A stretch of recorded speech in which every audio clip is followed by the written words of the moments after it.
Good morning student. Myself doctor Chandra Prakash Gharu. आज हम discuss करने जा रहे हैं BSc part third organic chemistry unit fourth, amino acid, polypeptide, protein, DNA. इस यूनिट में हमने अमीनो एसिड के निर्माण की विधियों के बारे में डिस्कस किया और हम डिस्कस कर रहे थे पॉलीपेप्टाइड का निर्माण, जिसमें हमने दो प्रकार की विधियों के बारे में बात की थी, classical method and solid phase synthesis. Classical method में हमने फिशर सिंथेसिस के बारे में बात की थी और बर्गमान सिंथेसिस के बारे में हमने डिस्कशन किया था। आज हम डिस्कस करने जा रहे हैं सॉलिड फेज सिंथेसिस, ठोस प्रावस्था संश्लेषण। ठोस प्रावस्था संश्लेषण विभिन्न पदों द्वारा पॉलीपेप्टाइड संश्लेषण हेतु प्रयुक्त की जाती है।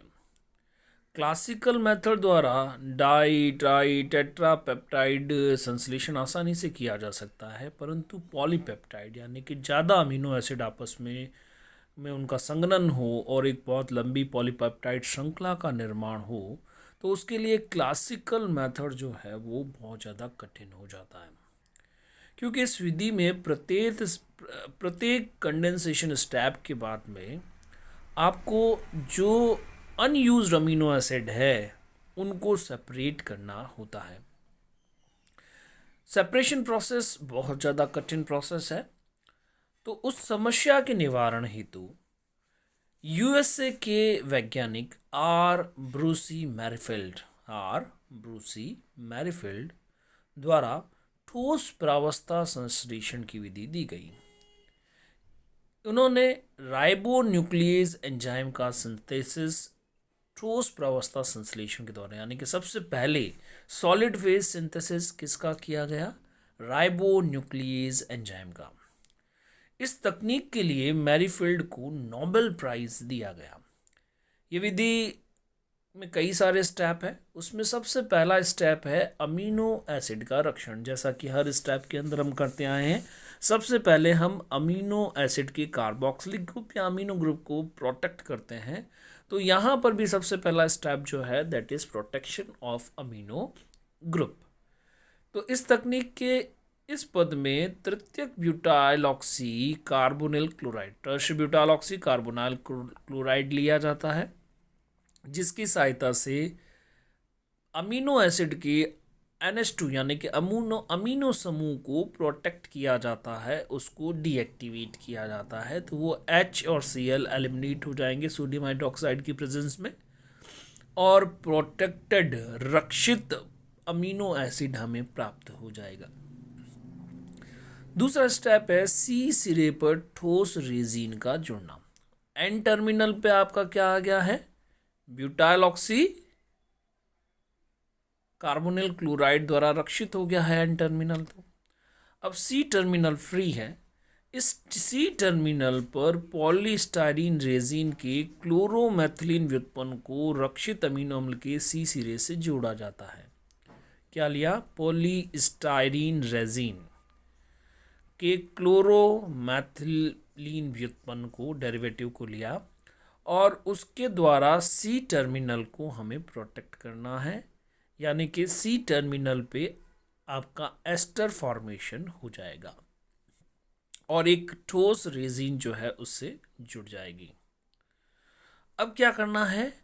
एन टर्मिनल पे जो protected butyl oxy group present है, अब उस रक्षित समूह का निष्कासन करना है, that is your third step.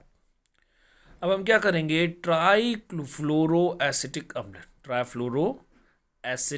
अम्ल तथा HCl की क्रिया द्वारा एन टर्मिनल पर जुड़े रक्षण समूह या रक्षित समूह को निष्कासित करेंगे, और उसको निष्कासित करना है तो उसमें आपका क्या होगा? वापस ब्यूटाइल ऑक्सी क्लोराइड जो है, तृतीयक ब्यूटाइल ऑक्सी क्लोराइड जो है, that will be eliminated and N terminal now free for further reaction.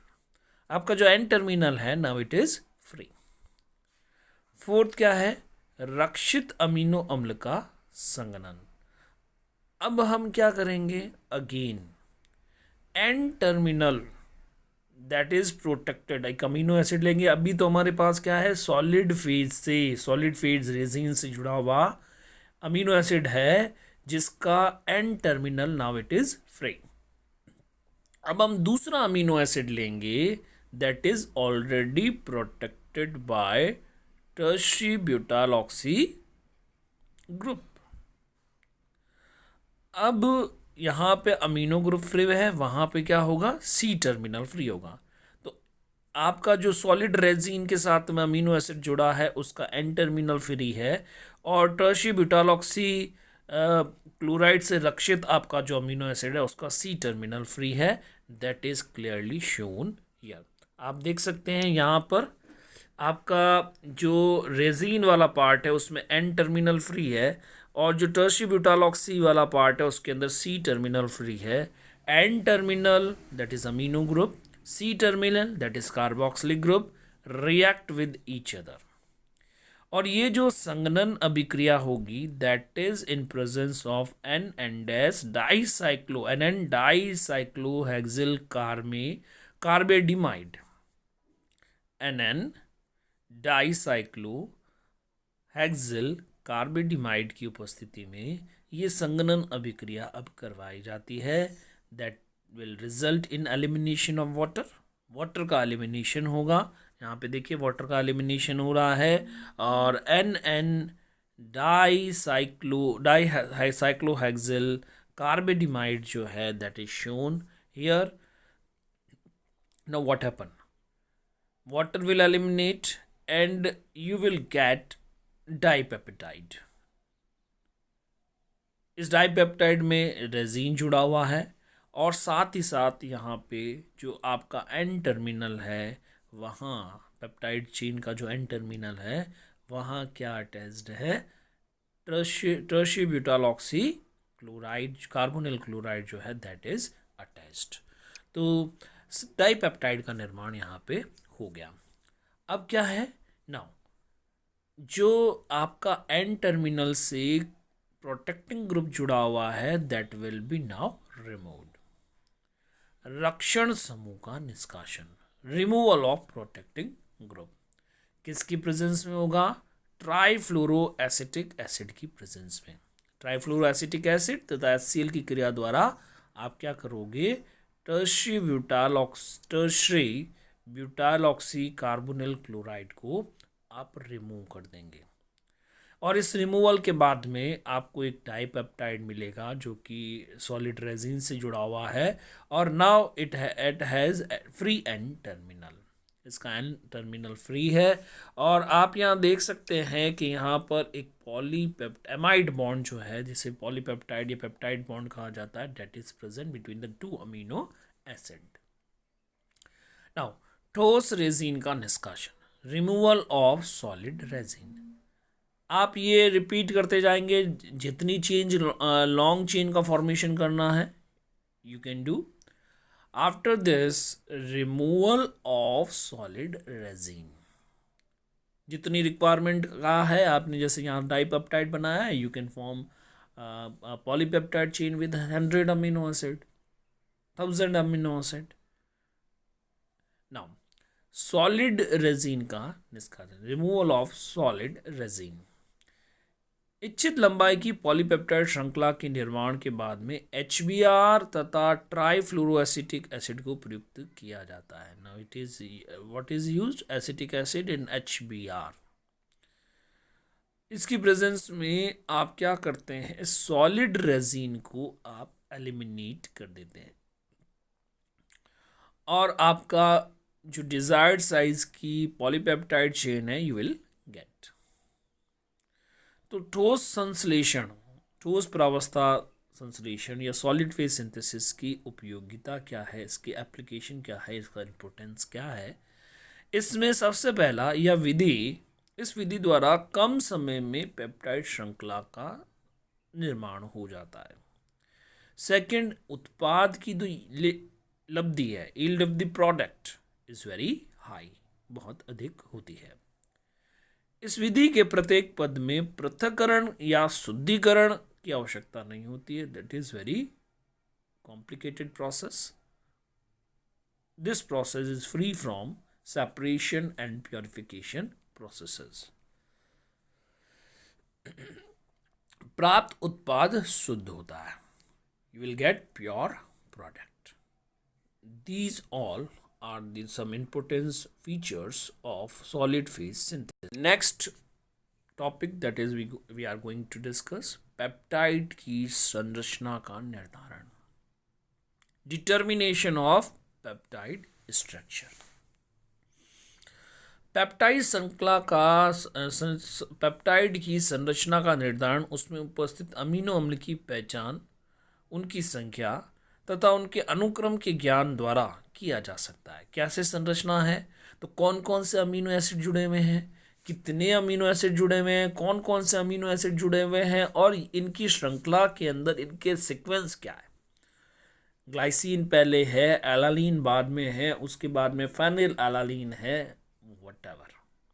कोई भी अमीनो एसिड जो है वो इस पॉलीपेप्टाइड श्रृंखला के अंदर प्रेजेंट हो सकता है और उनका एक निश्चित क्रम जो है वो प्रेजेंट होगा जो उस पॉलीपेप्टाइड श्रृंखला की विशेषता होगी, उसकी पहचान होगी.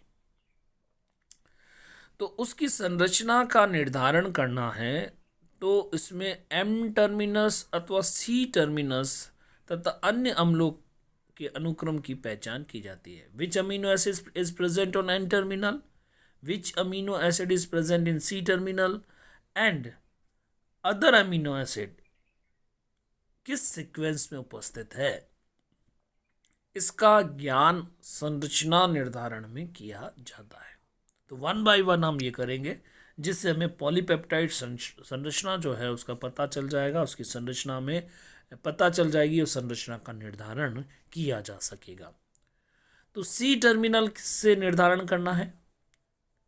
Determination of polypeptide structure through C terminal. Peptide श्रृंखला के सी टर्मिनल पर उपस्थित अमीनो अम्ल का निर्धारण दो विधियों से किया जा सकता है. There are two methods to determine polypeptide structure through C terminal. That is first is hydrazide formation. Hydrazide का निर्माण करके हम पॉलीपेप्टाइड श्रृंखला का निर्धारण करते हैं. इस विधि में पहले पेप्टाइड श्रृंखला को शुष्क हाइड्रोजीन के साथ में गर्म किया जाता है. क्या किया हमने, पॉलीपेप्टाइड श्रृंखला ली और हाइड्रोजीन के साथ में हमने रिएक्ट किया. तो जो सी टर्मिनल पर अमीनो अम्ल को छोड़कर अन्य सभी, जिसके परिणाम स्वरूप सी टर्मिनल पर उपस्थित अमीनो अम्ल को छोड़कर अन्य सभी अमीनो अम्ल हाइड्रोजाइड के रूप में अपघटित हो जाते हैं. जितने भी अमीनो एसिड है उसके अंदर, जैसे पॉलीपेप्टाइड श्रृंखला है तो उसके अंदर एक एन टर्मिनल होगा, एक सी टर्मिनल होगा.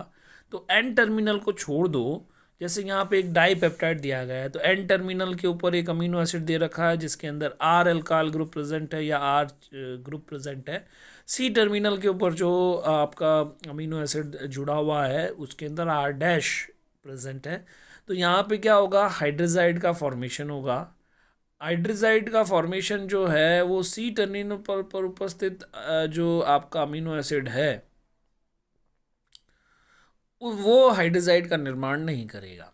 यानी कि आर डैश ग्रुप कंटेनिंग जो आपका अमीनो एसिड है वो हाइड्रोजाइड में कन्वर्ट नहीं होगा. लेकिन जो सी टर्मिनल के ऊपर उपस्थित जो एन टर्मिनल के ऊपर प्रेजेंट है या एन टर्मिनल के अलावा भी, एन टर्मिनल और एन टर्मिनल के अलावा भी जितने अमीनो एसिड प्रेजेंट है वो सभी हाइड्रोजाइड के अंदर कन्वर्ट हो जाते हैं हाइड्रोजीन से रिएक्शन करके.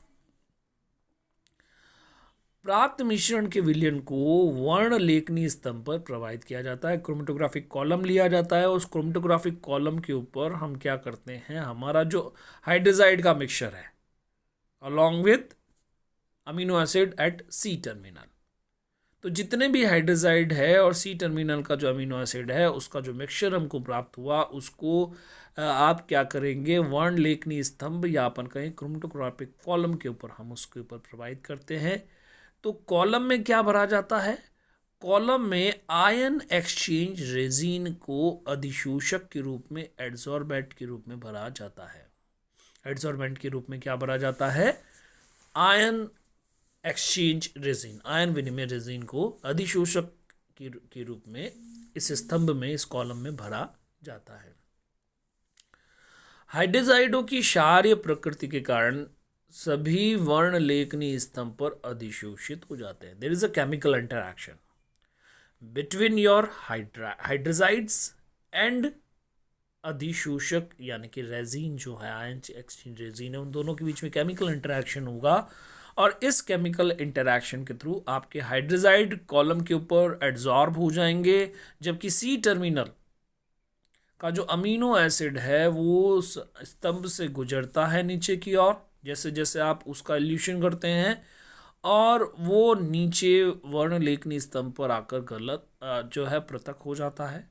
पृथक होने के बाद में वर्ण लेखनी द्वारा CRF रिटार्डेशन फैक्टर या रिटेंशन फैक्टर जो है उसको आप याद कर लेते हैं, RF वैल्यू आप याद कर लेते हैं, और इस RF वैल्यू की सहायता, दैट इज रिपोर्टेड वैल्यूज, और उस RF वैल्यू की सहायता से आप क्या ज्ञात कर सकते हैं, आप ज्ञात कर सकते हैं, आप उस C टर्मिनल के ऊपर जो आपका ग्रुप प्रेजेंट है, that is amino acid present है, उसको आप ज्ञात कर सकते हैं। दूसरा है अल्कोहल निर्माण द्वारा। C टर्मिनल का आप एनालिसिस कर रहे हैं थ्रू अल्कोहल फॉर्मेशन। इस विधि में पेप्टाइड की जो श्रृंखला है उसका ज्ञान किया जाता है, तो इसको हम नेक्स्ट क्लास में डिस्कस करेंगे। Thank you.